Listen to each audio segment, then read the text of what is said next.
முருகா சரணம். இன்னைக்கு ஒரு முக்கியமான ஒரு திருப்புகழ் பாடல் தான் பார்க்க போகிறோம். இன்றைக்கி நிறைய பேருக்கு பெரிய பிரச்சனையாக இருக்கிறது இந்த திருமணம்ங்கிறது ரொம்ப பெரிய பிரச்சனையாக இருக்குது. நிறைய பேருக்கு அமையவே மாட்டேங்குது. வள்ளிமலை சுவாமிகள் காலத்தில் இந்த பிரச்சனை இருந்தது. சாமிகள்கிட்ட இதை போய் அடியார்கள் போய் கேட்டாங்க. இந்த மாதிரி என் மகளுக்கு திருமணம் ஆகலை, என் மகனுக்கு ஆகலை அப்படின்னோடனே சாமிகள் வந்து ஒரு பாடலை கொடுத்து இதை பாட சொல்லியிருக்காரு. இதை பாடி அந்த காலகட்டங்களில் நல்ல சம்மந்தம் அமைஞ்சு மனசுக்கு பிடிச்ச மாதிரி அவங்களோட வாழ்க்கை எல்லாரும் அமைஞ்சு குழந்தைகளோட செல்வ செழிப்போடு வாழ்ந்திருக்காங்க. அந்த பாடலை தான் இப்போ நம்ம பார்க்க போகிறோம். திருப்புகழ் பாடல். அந்த பாடல் பார்ப்போம். அந்த பாடலை உங்களுக்கு நான் பாடி காட்டுறேன். நீங்களும் இதை தொடர்ந்து திருமணம் நடக்கணும் அப்படிங்கிற வேண்டியவங்க தொடர்ந்து பாராயணம் பண்ணுங்கள். கண்டிப்பாக உங்களுக்கும் நடக்கும். இது வள்ளிமலை சுவாமிகளோட வாக்கு.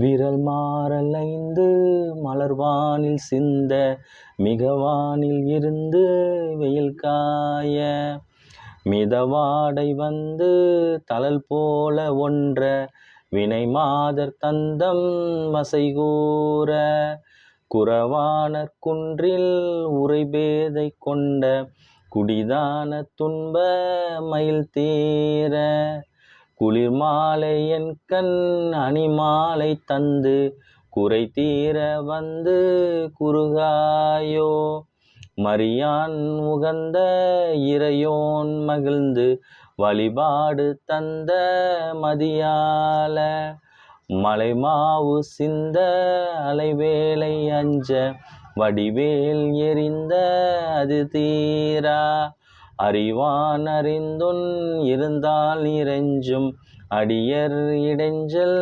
களைவோனே அழகான செம்பொன் மயில் மேல் அமர்ந்து அலைவாய் உகந்த பெருமானே அழகான செம்பொன் மயில் மேல் அமர்ந்து அலைவாய் உகந்த பெருமானே என்ற திருப்புகழ் பாடல் தான் இது.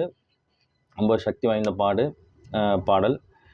இந்த பதிகத்தை எல்லாரும் பாடுங்க. கண்டிப்பாக உங்களுக்கு திருமணம் நடக்கும். இது சுவாமிகளோட வாக்கு. சாமிகள் வந்து திருப்புகழ் திருமுறைன்னு ஒரு புக்கு அமைச்சார். இந்த புத்தகத்திலே இதை குறிப்பிட்டிருக்கார். திருமணம் ஆக வேண்டியவங்க இந்த பதிகத்தை பாடுங்க. கண்டிப்பாக திருமணம் நடக்கும் அப்படிங்கிறது தான் சாமிகளோட வாக்கு. முருகாச்சரணம்.